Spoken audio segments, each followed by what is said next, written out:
China's actions in the West Philippine Sea remains a pressing concern for the country. How should the government deal with this? Good morning, I'm Atty. Karen Jimeno, and this is At the Forefront.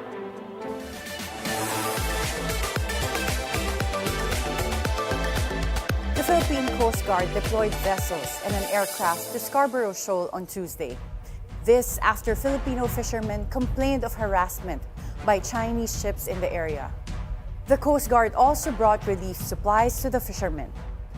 Aside from filing diplomatic protests, what else can the Philippines do to counter China's actions? To answer this and more, we'll be speaking with Ray Powell. He's the Executive Director of SeaLight Foundation and served for 35 years in the U.S. Air Force. Good morning, Ray. Good morning, Karen. How are you?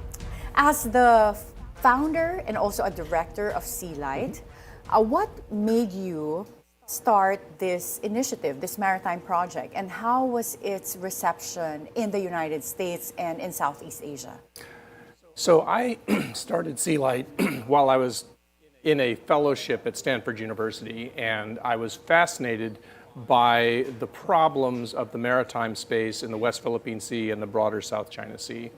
And I came into contact with a national security innovation group called the Gordian Knot Center, and I was interested in digging into the problem and figuring out why it was that China's aggressions across the entire maritime space were sort of going unanswered in so many different ways. And so we began to think, what if we were able to expose a lot of these aggressions to the public directly without having to go through any government? And so that was what started SeaLight, was we began to track Chinese ship movements, see where they were intersecting with Philippine and other countries' ship movements, and then just beginning to put them directly into the public space. And what was the reception like? Did you see it gaining traction, people actually using the information? We were astonished at how hungry the public was for information, and particularly here in the Philippines. Certainly in the United States, also in other countries, but especially in the Philippines. And I think there was just a sense that people knew something bad was happening, they just didn't know what it was. And so we were actually really fascinated by how quickly the information was being consumed by the Philippine public, the Philippine media, others, and then sort of how much they wanted more. Mm-hmm. So. How do you respond to allegations from the Chinese embassy in Manila that your work is a form of foreign interference that is meant to sabotage Chinese-Philippine relations? I would begin with the fact that Chinese-Philippine relations are sabotaged not because anything that Ray Powell says, but because of what they do at sea. I mean, you talked just this morning about aggressions around Scarborough Shoal. Filipinos have been fishing at Scarborough Shoal for hundreds of years and can no longer get there because of Chinese aggressions. That's what's causing the Philippine-Chinese relations to sour. All we're doing is telling the public about it. That's all we're doing. Mm-hmm. How closely does your team work with local authorities like the Philippine Coast Guard? Do they verify the data that you released through SeaLight? So part of SeaLight's premise, the part of the way that we developed SeaLight, was that we didn't want to be subject to any government's veto power over the information that we put out. So we don't request Philippine government or U.S. government or any government's permission to put out the information that we put out. I will say there's a lot of interest in our information in the Philippine government, and so we talk to them, but we don't sort of coordinate messaging with them or anything like that. Oh, so it's more like an independent platform, you just put out the information. We are an independent nonprofit organization based in the United States. Where do you get your funding? We don't actually have very much funding. I actually don't draw a salary. I exist on my military pension and whatever my wife can make doing substitute teaching. So despite a lot of the things that are said about me, so we are starting to do some fundraising, but it's private fundraising. So we don't get any government funds from anybody. So it really is an advocacy for you. Yeah, it's kind of a passion of mine. And so, and those who actually join me, and who are all volunteers, by the way. We don't have a paid staff. That's very admirable. Is it still based in Stanford? It's still based in the Stanford area. We have a relationship with Stanford. We are not based on the Stanford campus. We're sort of virtual in that sense. So right now we're here in front of you. I mean, but we do have a relationship with Stanford. In 2023, the Philippines pioneered the assertive transparency tactic, where they use photos, videos, satellite imagery to expose malicious acts or coercive acts to the public in real time. Yep.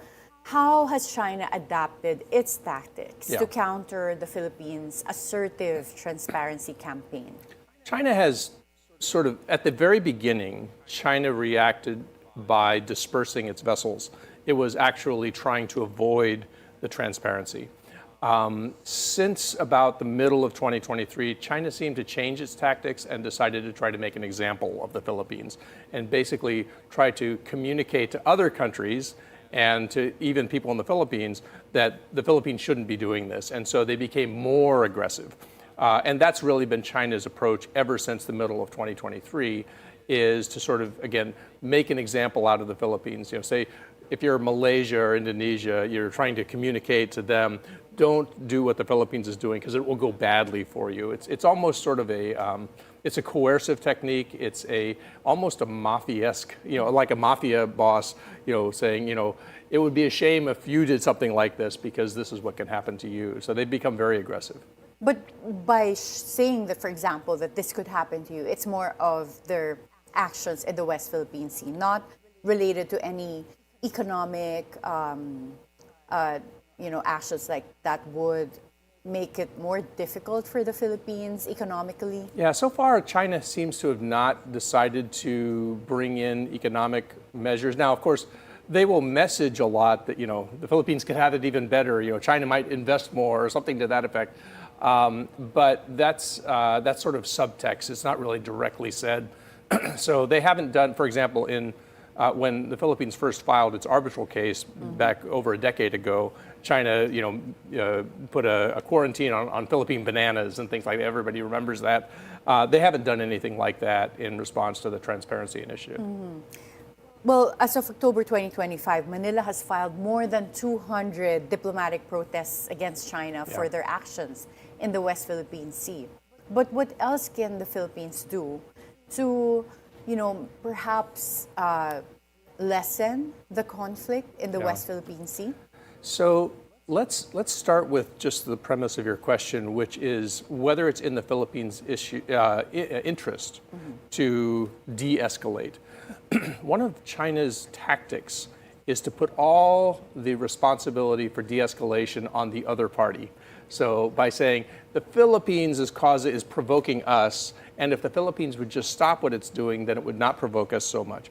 So all of the responsibility is placed on the Philippines for de-escalation. So if the Philippines then accepts all that responsibility and says, okay, we will de-escalate, in some ways that works to China's interest. So China can basically claim victory and say, okay, we have essentially taken over Scarborough Shoal, we have taken over Sabotage Shoal, and now the Philippines is de-escalating, which means that they accept it. It's a fait accompli. So I think the Philippines has to be careful not to sort of yield to China's tactic by unilaterally de-escalating. It has to return to China the responsibility that China really is responsible for all of the escalation. China's expansionism across the West Philippine Sea is what has caused the problems in the West Philippine Sea. And so if the Philippines then takes the responsibility for de-escalation, then in some ways that actually works to China's advantage. So it still helps to just keep fighting these diplomatic protests. The diplomatic protests, the continued patrols. I mean, the Philippines can't, unless the Philippines wants to essentially yield the point and say, okay, we accept the fact that China now control Scarborough Shoal, control Sabina Shoal, all of these things. If the Philippines wants to accept those outcomes, then it would stop sending ships out and aircraft out to the West Philippine Sea. And that would work very much in China's interest, because then China can say, look, the Philippines agrees, it's ours now. So at what point does gray zone harassment like water cannons or ship bumping risk triggering the mutual defense treaty between the Philippines and the United States? Yeah, so the term triggering the mutual defense treaty has been out there now for 3 years.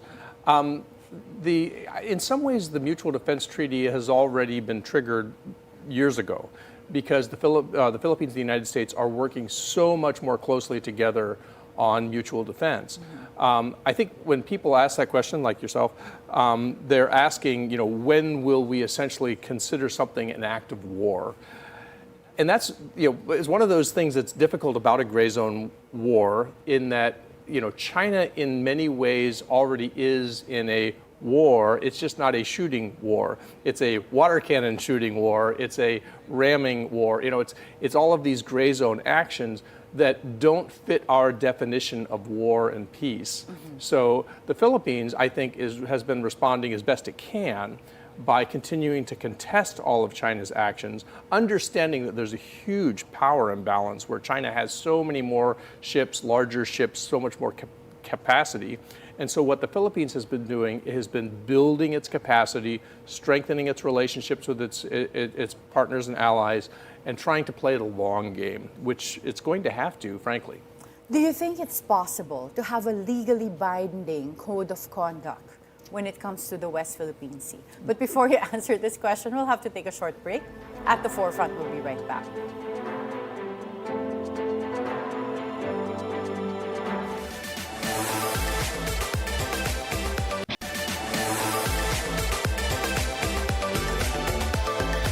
Welcome back at the Forefront, and we continue our conversation with Ray Powell.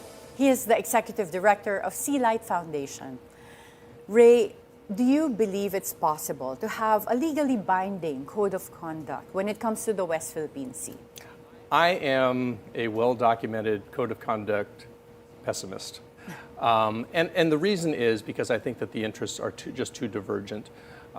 We have, your question begins with this idea of legally binding, right? So the question whenever somebody says that is, who binds? Who, right? The UN Convention on the Law of the Sea is legally binding. It's actually, the arbitral award that the Philippines won was a legal process that the Philippines pursued, and China just rejected it. They weren't interested in it because China is not interested in something that binds them to an outcome that they don't like. So what would be the legally binding, and then who would actually do the binding, right? In 2002, the ASEAN nations and China entered into something called the Declaration of the Conduct of Parties in the South China Sea. And the criticism of the DOC, as we call it, is that it wasn't legally binding because China has violated most of the DOC over the last 25 years. So people look at it and say, well, now we have to have something that's legally binding. Well, what is China going to accept as far as a binding authority that's not China? I just don't see the outcome that anybody could agree to. Well, there are other countries that have interests that are aligned with the Philippines. They have similar disputes with China when it comes to territory. So you have Vietnam, for example. Wouldn't the ASEAN countries be stronger if they bound together? So, to have some leverage against China? Yeah. Why is this not happening? I think that essentially that ASEAN as an entity is just not well built for something like this. It's just too, so for example, if you are Laos or Cambodia or Myanmar, you just don't have any interest there. And if you're Malaysia, for example, or Indonesia, it's just easier to let the Philippines take all of the brunt of the Chinese ire and just sit quietly on the side and say, maybe they'll just focus on the Philippines and they won't come for us later.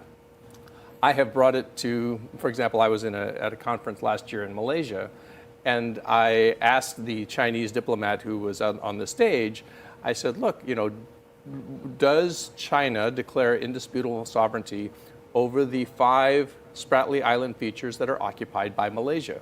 I asked him 3 times. He did not answer the question. He did not want to answer the question because he wants Malaysia to stay quiet. And Malaysia has mostly stayed quiet because they just figure, maybe it will come later, but it's not here for us now, and so we can just ignore it.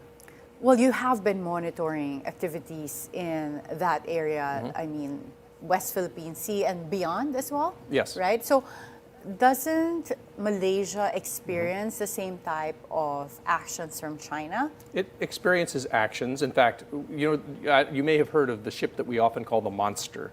It's the 12,000-ton China Coast Guard ship. It's the largest Coast Guard ship in the world. And it has been very recently in the exclusive economic zones of Malaysia, Indonesia, and Vietnam. They find it easier just to ignore it because right now it's not blocking their access to any of their features, or they're still able to get to their oil and gas. So it's a different kind of harassment. It's not as acute as what the Philippines. Now, Vietnam is suffering some very acute harassment. They are probably the closest to joining the Philippines in sort of protesting, but they're still not where the Philippines is in terms of the direct kinds of provocations that China is pushing their way. Okay, so to a certain extent, the Philippines still is on a different level. China is pushing the Philippines much harder than it is any of its other neighbors. But that doesn't mean it won't. It just means that right now China is focused on the Philippines. It will get to Vietnam. And actually, it has got to Vietnam. So, for example, in the last few weeks, I've tracked the Monster in Vietnam's exclusive economic zone. I've tracked a huge Chinese fishing fleet operating right off of Vietnam's coastline illegally. We're tracking an escalation in China's paramilitary activity near the Paracel Islands that Vietnam also claims. So a lot of things are happening off of Vietnam. Vietnam's response has been muted. It hasn't been as, you haven't heard it, but they are doing some things like they're building out they're doing a lot of land reclamation and island building in the Spratly Islands. Beyond freedom of navigation operations, what specific legislative or military support can the United States provide to its allies facing maritime pressure? Well, the biggest one is material support. So there has been recent legislation that commits the U.S. to $2.5 billion over 5 years in direct support to the Philippines.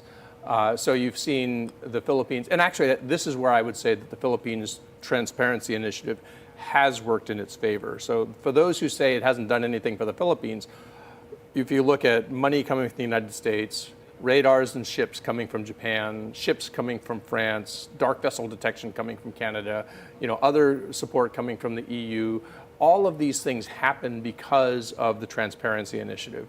So, I think it's short-sighted for people to say, well, all this has done is, provoke China. Well, that's a line that China would really like to hear. But I think the reality is what the Philippines needs is it needs to build capacity. It needs to have its own deterrent. And it does have deterrent. Like for example, the United States Treaty Alliance is a deterrent. But over the long term, the Philippines needs to be considered a problem for China. China needs to think, if we push the Philippines too hard, they have their own capacity to push back. And that's what the Philippines is building now. And the help from the United States and other partners and allies is helping the Philippines to get to that point, but it's a long game. By capacity, do you mean like hardware, that we should have our own like Coast Guard ships that are, that at least would have stand a chance against the Monster, something that big? So yes. Now, the Philippines, I don't think, is going to build a 12,000-ton Coast Guard ship. For one thing, nobody needs a 12,000-ton Coast Guard ship. Basically, it's a floating billboard for China owns this. That's what that is. A normal Coast Guard ship doesn't need to be that big. So I don't think of the Monster and other very, very large Coast Guard ships as real Coast Guard ships. I think of them as paramilitary ships because what they're out there to do is assert China's sovereignty. So the Philippines is going to have to build its own counter to, and it's not going to be at the scale that China, because China is a country of, with much more resources exactly. than ours. And so the Philippines is learning how to fight back asymmetrically. And so what I've often said is, the Philippines needs to think long term, and it needs to think about, like, what does a resistance movement look like? Because China is acting like an occupying force. It is occupying the West Philippine Sea. And what we've learned over many, many generations is occupations wear out over time when the occupying force wears out and starts to ask itself, why are we doing this? And so I think that's very hard in a democracy like the Philippines. Yeah. It's hard to look out that far and say, we need to think long term, and how do we defeat an occupying force over a long period of time. Okay. When it comes to the Middle East crisis, how has this affected, one, China and also the United States? Do you think this has somewhat distracted China to continue its actions in the West Philippine Sea, considering that some of its supplies from Iran have been affected, fuel supply, and then for the U.S., a lot of their, well, of course, military focus is now on Iran. So do you see that having a dent in the conflict in the West Philippine Sea? I look at it as, China is very opportunistic, and so we're going to have to keep a very close eye on what China does during this time. If it perceives that the U.S. is overly focused on the Middle East and Venezuela and other places, do they take the opportunity to take new steps forward in their maritime aggression? So I think we're going to have to watch that very closely. So if they see an opportunity so maybe the U.S. won't react if we do this or we do that. So I think that's the danger that's out there right now, and it's very important that the Philippines and other maritime neighbors, make sure that they draw attention to aggressions as they happen, like the Philippines did just with their patrols yesterday. That they make sure that people understand that China has not lost its focus on its maritime ambitions. The Chinese embassy has denied your claim on its supposedly 7 attacks against you since January, saying those were all responses to your accusations against China.